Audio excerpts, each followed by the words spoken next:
여기 혐한 가정에서 자라 한국을 완전히 개발도상국으로 인지하게 된 일본 여성이 있습니다. 그런데 그녀는 억지로 끌려오게 된 한국에서 곧바로 충격적인 장면을 목격하게 되었고 결국 이럴 수는 없다며 울부짖고 말았다고 하는데요. 그렇다면 그녀가 한국에서 대체 어떤 경험을 했던 것일까요? 안녕하세요. 저는 일본 출신의 리나라고 합니다. 저는 일본인 아빠와 영국인 엄마 사이에서 태어난 혼혈로 태어난 곳은 일본이지만 거의 대부분의 삶을 영국에서 살았기에 사실 일본에서의 기억은 그리 많지 않은데요. 하지만 제 피에는 일본인으로서의 정체성이 짙게 흐르고 있었습니다. 그도 그럴 것이 제 아빠뿐만 아니라 일본인이신 할아버지까지 제게 항상 일본인으로서의 자긍심을 잊지 않아야 한다며 엄한 교육을 하셨거든요. 그리고 그러한 자긍심의 원천은 바로 한국에 대한 반감으로 시작되었습니다. 왜냐하면 저는 어렸을 때부터 아빠의 한국에 대한 반감을 그대로 들으면서 자랐거든요. 아빠는 뉴스에서 한국 관련 이야기가 나올 때면 한국은 일본을 그대로 따라해서 발전한 근본 자체가 없는 국가로 한국인들은 지능이 낮아서 따라하는 것밖에 못한다며 노발대발을 하시곤 했죠. 그리고 한국인들의 지능지수가 낮은 이유는 이들이 일본에 의해 노예처럼 살아간 것만 봐도 알 수 있다며 식민지 지배를 당한 국가들은 전부 다 멍청해서 당한 거라며 침을 튀어가며 열변을 토하셨습니다. 특히나 저희 가족은 영국 내에서도 재팬타운 근처에서 살았기에 저는 이러한 일본인들의 한국 비하를 거의 숨쉬듯 듣고 살 수밖에 없었죠. 일본인들은 영국인들과 함께 있을 때는 매우 예의 바른 척을 했지만 자신들끼리 모일 때는 무자비한 한국 비하와 남 헐뜯기를 해댔거든요. 특히나 이러한 일본인들의 한국 비하는 시간이 갈수록 더욱 거세져만 갔는데요.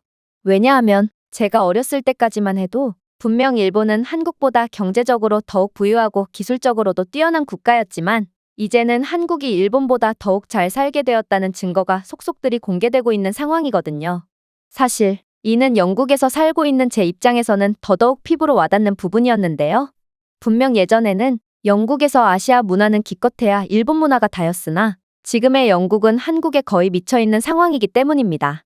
K-팝과 한국 드라마는 말할 것도 없고 한국 음식부터 해서 한국 브랜드의 모든 제품들까지 현재 영국에서는 코리아만 붙었다 하면 불티나게 소비가 되는 상황이거든요. 또한 한 나라의 부유함의 척도를 나타내는 1인당 GDP의 경우 진작에 한국이 일본을 능가한 상황이고 영국 내에 한국인들이 밀집해서 거주하는 지역의 경우에도 분명 제가 어렸을 때만 해도 일본인 밀집 구역보다 훨씬 가난하고 열악했지만 지금은 그 처지가 완전히 역전되어 버린 상황이었죠. 그러나 문제는 일본인들은 이러한 증거들은 전부 한국이 날조를 통해 조작한 것들이라며 한국이 일본을 앞지를 운명이었으면 왜 100년도 안 되는 근대에 일본에 의해 무참히 짓밟히고 노예가 되었겠냐며 이것만 봐도 한국은 도저히 성공이라는 것을 할 수가 없는 운명이라며 비하를 이어나갔다는 것입니다. 그러면서 현재 한국 문화가 영국에서 인기를 끌고 있는 이유는 한국인들이 영국의 각종 단체에 홍보 명목으로 뒷돈을 찔러줬기 때문이고 한국의 1인당 GDP가 높아 보이는 이유도 한국이 원화 환율을 의도적으로 조작해 인위적으로 GDP를 부풀렸기 때문이며 한국인들은 비효율적으로 오래 일하고 스트레스를 많이 받기 때문일 뿐이므로 사실상 의미가 없는 수치라는 말을 하기도 했어요.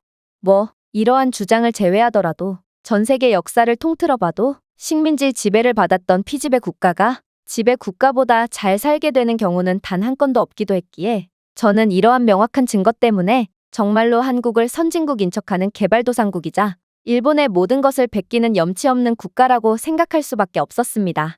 물론 저는 이러한 한국에 대한 반감으로 뒤덮인 환경 속에서 자라다 보니 저도 자연스레 한국을 싫어하고 한국의 실제 모습은 개발도상국쯤일 뿐이라고 생각하게 되었죠. 하지만 그러던 와중 저는 영국에서의 대학생활 중에 충격적인 강의 하나를 듣게 되었습니다. 그건 바로 한국에 관한 강의였는데 교수님은 향후 세계 패권을 뒤흔들 국가가 어디가 될 거냐는 다소 뜬금없는 질문을 건네더니 이내 미국이나 유럽연합이라고 말하는 학생들의 대답을 일축하며 미래 패권국은 확실히 한국이 될 수밖에 없다며 말도 안 되는 주장을 해왔거든요. 그래서 저는 아빠에게 들은 그대로 교수님께 반박을 하기 시작했죠. 교수님은 그저 한국의 선진국인 척에 속아 넘어간 것일 뿐이에요. 한국은 국가 차원에서 사기를 치는 국가로 실상은 일본 기술을 그대로 따라하기만 하는 한심한 국가거든요. 도대체 이런 국가가 어떻게 세계 패권을 줄 수가 있단 말인가요? 하지만 교수님은 어처구니가 없다는 듯 피 굳더니 이내 생각지도 못했던 충격적인 말을 해오기 시작하더군요. 글쎄요, 학생. 저는 학생의 어떤 부분부터 바로잡아줘야 할지 감조차 안 가는군요. 학생은 지금 저와 동시간대를 살고 있는 게 맞나 싶은 생각까지 들 정도거든요. 사실 학생의 말이 완전히 틀렸다는 건 최근 있었던 사우디아라비아의 원자력 발전소 수주건만 봐도 알 수 있습니다. 원자력 기술은 그야말로 기술의 끝판왕이라고 불리는 분야고 웬만한 선진국이 아니라면 엄두조차 못 내는 기술이거든요. 그래서 원자력 분야는 일본이나 프랑스 같은 기존의 선진국들이 독식을 하던 분야였고 실제로 30조 원이라는 막대한 보수가 걸려있는 이 사업에 일본뿐만 아니라 여러 기술 강국들이 전부 뛰어들었습니다. 하지만 결과적으로 한국이 이번 수주에서 압도적인 모습을 보이며 경쟁에서 승리했고 이건 그야말로 기존의 세계 판도가 완전히 바뀌는 상황이라고 봐도 과언이 아닌 모습이었죠. 학생의 논리가 성립되려면 이 수주에서 마땅히 일본이 한국을 꺾었어야 정상이 아닐까요? 하지만 한국은 생각보다도 훨씬 더 놀라운 국가였습니다. 생각해보세요. 몇 년 전까지만 해도 한국은 분명 원자력 강국이라는 평가를 받긴 했지만 그래도 프랑스와 일본이라는 견고한 벽에 가로막혀 성능보다는 가격으로 경쟁력을 보여줘야 하는 도전자의 입장이었습니다. 하지만 불과 몇 년 사이에 한국은 이 모두를 압도하는 믿기지가 않는 기술력을 들고 나왔죠. 일단 한국은 소름 돋는 친환경 기술력을 준비해 왔는데요. 사실 많은 학생들이 지겹게 무슨 친환경 이야기를 하느냐고 할 수도 있지만 이건 한국의 기술력도 기술력이지만 한국의 상대방의 입장을 고려하는 천재적인 협상 방식이 빛을 발했다고 할 수 있기에 반드시 주목해야 할 부분입니다. 왜냐하면 사우디는 친환경 기술이 그 누구보다 필요한 국가였기 때문이죠. 사실 사우디아라비아는 상당한 자원 강국이고 이러한 자원을 수출에 막대한 부를 쌓았다는 사실을 모르는 학생들은 거의 없을 것입니다. 그리고 이렇듯 환경 파괴로 부를 얻은 사우디였기에 이들은 친환경 문제로 인한 각종 국제 제재를 받았기에 이들의 부에 걸맞은 국가적 영향력이나 입지를 확보할 수 없었죠. 그렇게 국제 관계에서 소외된 사우디는 여러 부정적인 이미지를 뒤집었으며 상당한 경제적인 손실을 보곤 했습니다.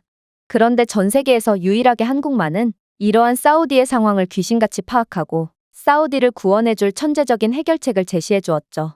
한국이 개발한 APR-1400 원자로는 탄소 배출량을 줄이는데 놀라운 효율성을 보였고 실제로 한국의 원자로를 도입한 아랍에미리트와 같은 국가들이 탄소 발자국을 크게 줄이는 데 도움을 줌과 동시에 친환경 국가라는 이미지까지 선사해 주어 더욱 많은 국제관계에 참여할 수 있도록 발판을 마련해 주었는데요. 특히나 아랍에미리트는 한국 덕분에 이러한 수혜를 입음과 동시에 한국의 친환경 원자로에 대한 대폭적인 추가 발주를 발표하는 등 그야말로 한국은 중동 국가들의 특수성을 고려한 맞춤형 기술 수주 덕분에 이들 국가들로부터 엄청난 계약 쇄도가 들어오며 막대한 수익을 쓸어담고 있는 상황이죠. 이번 사우디의 수주에서도 마찬가지입니다. 한국의 APR-1400 원자로는 사우디아라비아의 연간 이산화탄소 생산량을 기존 화석 연료에 비해 약 2천만 톤 감소시켰고 동시에 원자로의 첨단 폐기물 저감 기술 덕분에 일본의 ABWR 원자로에 비해 방사성 폐기물 배출량이 30% 적은 상황인데요. 이 말은 만약 사우디가 이번 한국의 친환경 기술을 앞세운 원자력 기술을 수입하게 된다면 사우디는 아랍에미리트처럼 친환경 국가라는 긍정적인 이미지를 갖게 될 것이고 그렇게 된다면 그동안 사우디가 그토록 바라마지 않던 국제관계 개선과 국제적 영향력 확대라는 두 마리 토끼를 전부 잡을 수 있게 되는 셈입니다. 그리고 이러한 친환경 원자로는 전 세계에서 오직 한국만이 개발한 상황이기에 한국은 사우디를 포함한 중동 지역 전체를 주무르며 막대한 돈을 쓸어 담고 있는 중인 것이죠. 또한 한국의 원자로 기술은 세계 최초로 AI 기반 연료 관리 시스템을 통합하여 핵연료 주기를 최적화하고 연료 사용량을 20% 이상 연장하여 연료 의존도를 크게 낮춘 상황인데요. 이러한 한국이 자체 기술력으로 개발한 알고리즘은 원자로 연료 수요를 예측하고 최적화된 연료 주기를 예약하며 사우디의 원자로 주기당 20%가량의 핵연료 사용을 줄이는 중이고 이는 사우디는 한국과의 계약을 통해 연간 2,500억 원의 비용을 절감한다는 뜻이기에 사우디 입장에서는 세계에서 기술적으로 가장 진보된 한국을 선택할 수밖에 없던 것입니다. 그러나 한국의 가장 소름 돋는 면모는 따로 있죠. 바로 한국은 다른 국가들에서는 엄두조차 못 냈던 사우디의 극명한 한계점을 완전히 깨부숴준 말도 안 되는 면모를 보여주었거든요. 일단 사우디는 극한의 사막 기후를 가지고 있고 거기에 극심한 물 부족까지 겪고 있는 국가입니다. 그래서 원자로에 대한 유지보수 비용도 훨씬 많이 들며 자칫하면 원자로를 짓는 비용보다 유지하는데 더 많은 비용이 들 수도 있는 배보다 배꼽이 큰 경우가 발생할 수도 있죠. 그러나 한국은 특유의 미친 기술력으로 기존의 APR-1400 원자로를 사우디의 혹독한 사막 기후를 위해 맞춤형 설계를 완료해버립니다. 프랑스나 일본은 사우디의 극한의 환경에 백기를 들었지만 한국은 첨단 수동 냉각 기술을 개발하여 최대 55도의 극한의 사막 더위에서도 72시간 동안 원자로 안전을 자율적으로 유지하도록 했고 사막 모래 침입 방지를 하는 첨단 소재 보호 시스템을 추가하여 원자로의 수명과 신뢰성까지 전부 챙기는 모습을 보여주었거든요. 특히나 일본의 경우 중동 지역의 보급한 원자로에서 상당한 성능 저하가 일어나서 법적 분쟁까지 벌이고 있는 중이지만 한국이 아랍에미리트에 건설한 바라카 원자력 발전소는 극한의 조건 속에서도 조금의 성능 저하도 일어나지 않고 있는 중인 것을 고려한다면 한국의 이러한 기술력은 더욱 신뢰를 받았다고 할 수 있죠. 물론 일본이 중동 지역에 건설한 원자로는 이곳 지역에서 물먹는 하마 취급을 받으며 애물단지 취급을 받고 있는데요. 안 그래도 물이 부족한 중동 지역의 특성에도 불구하고 일본의 ABWR 원자로는 더더욱 비효율적인 모습을 보이고 있고 원자로 하나를 위해 먼 곳에서 냉각수를 끌어오는 각종 돈이 많이 드는 인프라까지 추가적으로 필요했기에 일본과 계약을 맺었던 대부분의 중동 국가들은 자신들의 결정을 땅을 치고 후회하고 있습니다. 특히나 일본의 ABWR 원자로 설계는 후쿠시마와 유사하게 비상 상황에서 외부 전력에 의존하기 때문에 일본과 계약한 중동 국가들은 혹여라도 제2의 후쿠시마 사태가 터지진 않을까 하며 계속해서 유지 보수 비용에 큰 돈을 사용하고 있죠. 그러나 한국은 이번에도 일본과는 차원이 다른 기술력을 선보였습니다.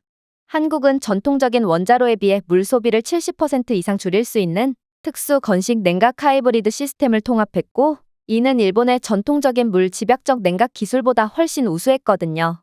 APR-1400의 설계는 공냉 기술을 통합하여 귀중한 담수 자원에 대한 의존도를 크게 줄일 수 있었죠. 즉, 한국이 제안한 해결책은 매년 약 6천만 입방미터의 담수를 절약하여 사우디아라비아의 심각한 물 부족 문제를 직접 해결했다는 것입니다. 특히나 한국의 원자로는 그 구조상 외부 전력에 의존하지 않아도 되기 때문에 제2의 후쿠시마 사태가 터질 염려도 전혀 없죠. 사실 이러한 한국의 해결책은 사우디를 완전히 감동시키기도 했는데요. 사우디는 바보가 아니고 그동안 여러 국제 제재 때문에 막대한 손해를 겪고 있음에도 끝까지 원자력 발전소를 건설하지 않았던 이유는 사우디가 고집이 세기 때문이 절대로 아니었거든요. 그저 사우디는 세계에서 가장 극심한 물 부족을 겪고 있는 국가기에 자칫하다 물 부족으로 원자로 냉각에 실패해 대참사가 벌어질 수도 있었기에 울며 겨자 먹기로 발전소 건설을 미뤄왔던 것입니다. 그러나 한국은 그러한 사우디의 딜레마를 완전히 해결해준 셈이었고 사우디는 전 세계 아무도 해내지 못한 일을 한국이 해줬다는 것에 30조 원을 헌납했음에도 역으로 한국의 감사를 표하는 것입니다. 사우디는 이 30조 원보다 훨씬 더 많은 것들을 얻었기 때문이죠. 하지만 이번 경쟁에서 한국이 모든 국가들을 압도하고 당당히 경쟁에서 승리한 가장 중요한 부분은 따로 있습니다. 다시 말하지만 사우디는 대외적인 이미지 회복을 노려 더 많은 국제적 이익을 얻기 위해 이번 원자력 수주에 막대한 보수 금액을 내걸었던 것인데요. 그런데 한국이라는 나라는 그 특성상 사우디의 완벽한 파트너가 될 수 있었죠. 왜냐하면 전 세계적으로 봤을 때 선진적인 원자력 기술을 보유했음에도 핵무기가 없는 국가는 찾아볼 수가 없거든요. 하지만 한국은 다릅니다. 한국은 규정을 잘 지키고 세계 평화를 선도하는 모범국가고 이들은 세계 최고 수준의 원자력 기술을 보유하고 있음에도 핵무기가 없는 국가거든요. 그리고 식민지를 수탈해서 얻은 부로 원자력 기술을 개발한 일본 같은 전범국과는 달리 한국은 식민지의 아픔을 견디고 성실하게 자신들의 기술을 개발했다는 서사가 있는 착한 국가입니다. 이런 국제 이미지가 좋은 국가와 거래를 한다는 건 사우디의 부정적인 이미지 회복에도 상당한 긍정적 요소로 작용한다는 것입니다. 생각해보세요. 한국은 지정학적 우려를 완화하고 특히 미국 및 유럽과의 긍정적인 국제관계를 유지하기 위해 투명하고 국제적으로 승인된 원자력 기술을 보유하고 있습니다. 한국의 APR-1400 원자로는 미국의 엄격한 원자력 규제위원회에 의해 완전히 승인되었으며 전 세계적으로 원자력 안전 및 비확산의 표준으로 인정받고 있거든요. 한국은 국제원자력기구 사찰단이 직접 규정 준수를 보장하고 있는 국가로 이런 한국과 계약하는 국가는 그동안 한국이 쌓아 올렸던 긍정적인 성과를 그대로 공유할 수 있게 됨을 뜻합니다.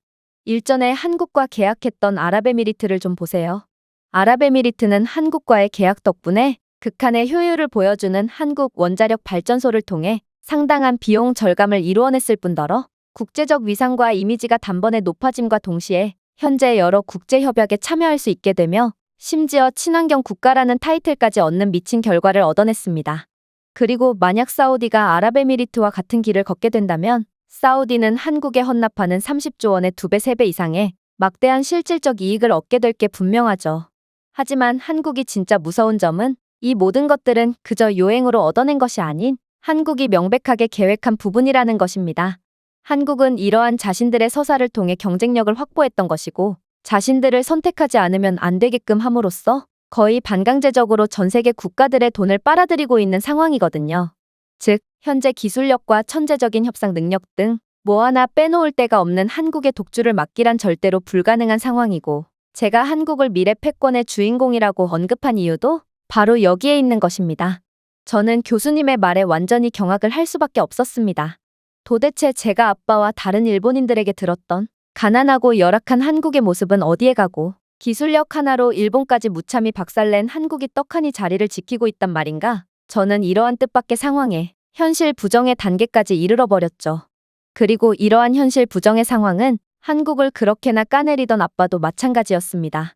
저는 교수님에게 들었던 강의를 아빠에게 그대로 전해주며 도대체 한국의 진짜 정체는 뭐냐며 따져묻게 되었는데 아빠는 그럴 리가 없다며 일본이 한국 같은 개발도상국에 의해 뒤처졌다는 건 말이 안 된다며 노발대발하셨고 이내 하던 일조차 전부 내팽개친 채 당장 한국에 가자며 비행기표를 예매해버리셨거든요. 그렇게 저는 한국 때문에 완전히 이성을 잃어버린 아빠에 의해 강제로 한국에 가게 되었습니다. 그리고 아빠의 넘치는 자신감과는 달리 그렇게 도착한 한국은 충격적인 모습만을 보여줄 뿐이었죠.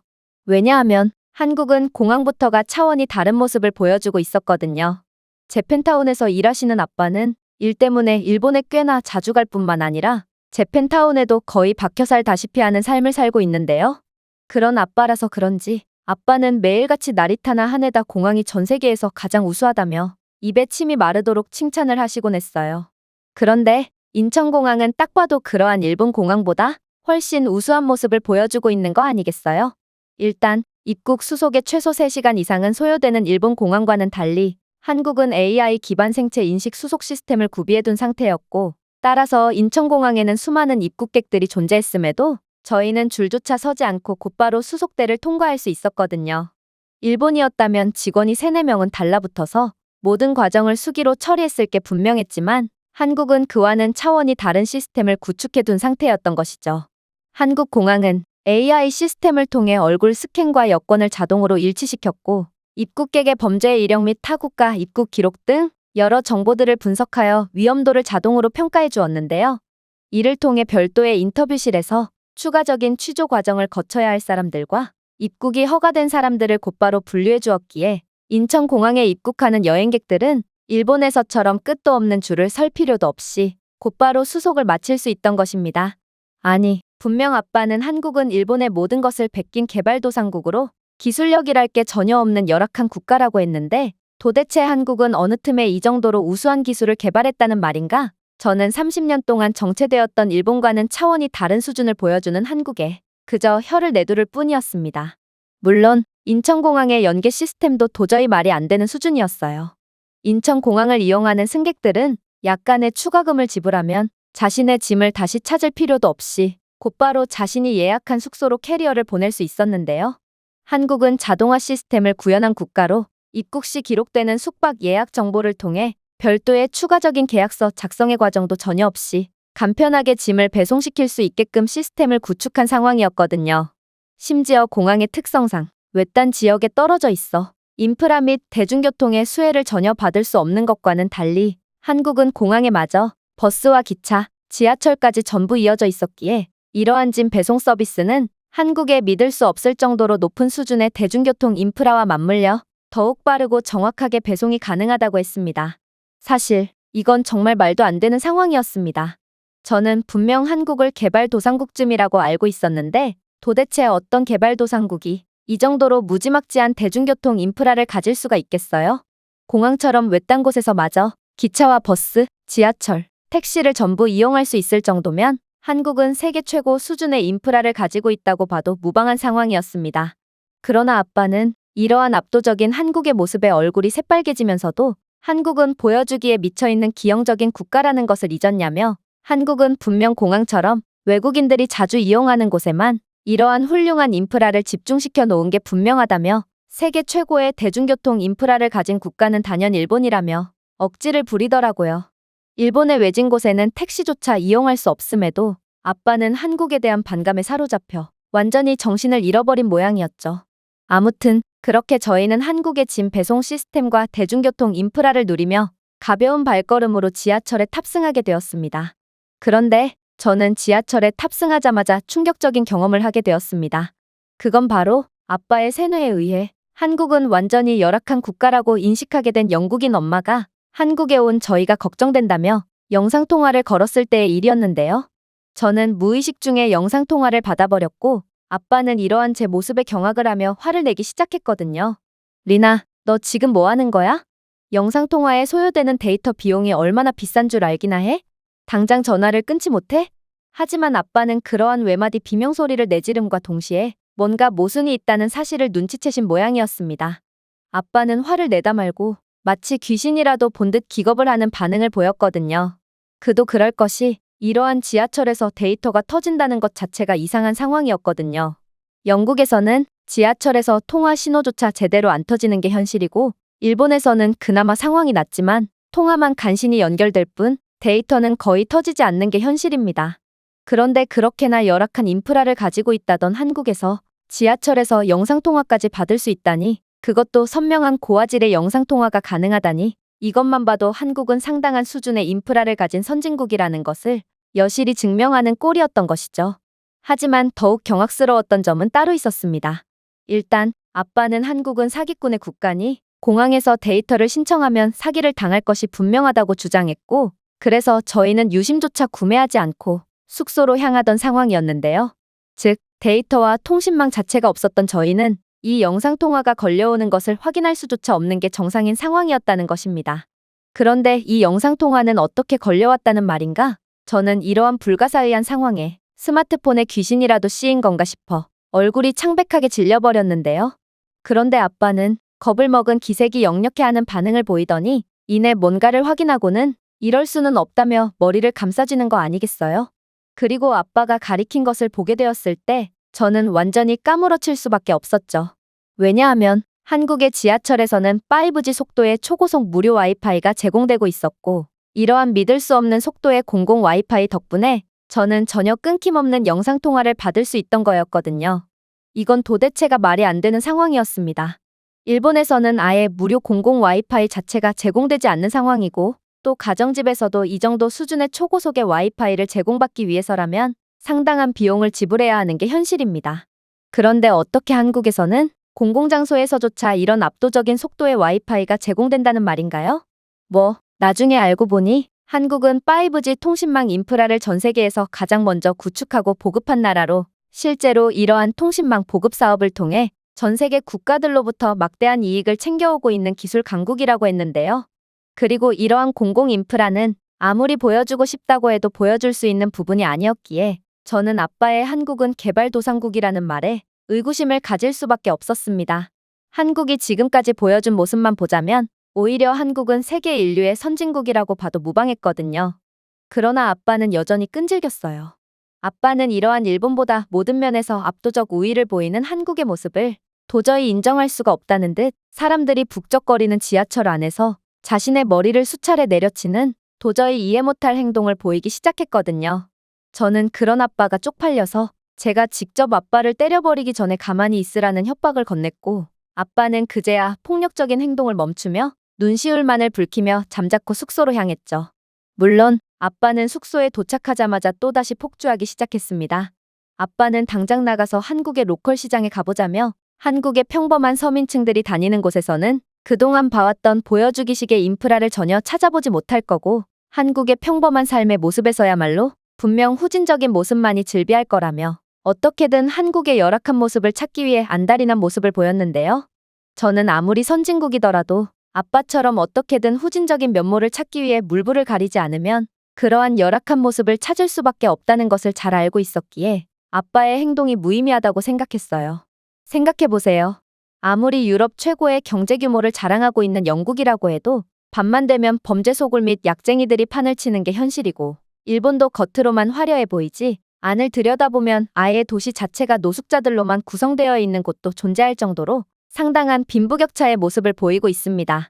물론 일본의 가정집 내부에는 사용한 지 십수년은 된 오래된 가전제품과 돈이 없어서 난방이나 전기조차 제대로 사용하지 못하는 열악한 모습을 보이고 있으니, 이러한 선진적인 모습 뒤에 숨겨있는 열악한 면모는 전 세계 어느 국가나 공통적으로 가지고 있는 부분이라고 해도 무방했거든요. 하지만 폭주한 아빠는 아무도 말릴 수 없었고, 그렇게 아빠는 한국의 모든 곳을 휘젓고 다니며 어떻게든 일본보다 열악한 모습을 찾기 위해 날뛰기 시작했어요. 일단 아빠는 저를 강제로 끌고 숙소 바로 옆 로컬 시장으로 향하기 시작했죠. 아빠의 계획은 너무나도 뻔했습니다. 로컬 시장은 그 특성상 위생적이지 못할 가능성이 높고, 아빠는 그런 모습을 보며 음습한 자기 위안이나 하려고 했던 거였죠. 그러나 한국의 로컬 시장은 생각보다도 훨씬 청결했고 또 우수했습니다. 그도 그럴 것이 이곳 시장 곳곳에는 키오스크 몇 대가 설치되어 있었는데, 키오스크는 복잡한 시장에 대한 지도를 제공해 주었고, 구매할 물품을 입력하면 길찾기 기능을 통해 QR코드를 제공해 주기까지 했거든요. 물론 키오스크는 길이 좁고 혼잡한 시장의 단점을 보완해 주기까지 했는데, 키오스크는 현재 시장의 어떤 부분에서 인파가 많은지를 실시간으로 보여주었고, 사람들이 혼잡도가 적은 곳을 우선으로 선택할 수 있도록 인파를 분산해주는 역할을 수행했는데요. 아빠는 이러한 한국 시장의 놀랍도록 최첨단적이고 청결한 모습에 완전히 넋이 나가버렸고, 이럴 수는 없다는 말만 계속해서 중얼거릴 뿐이었습니다.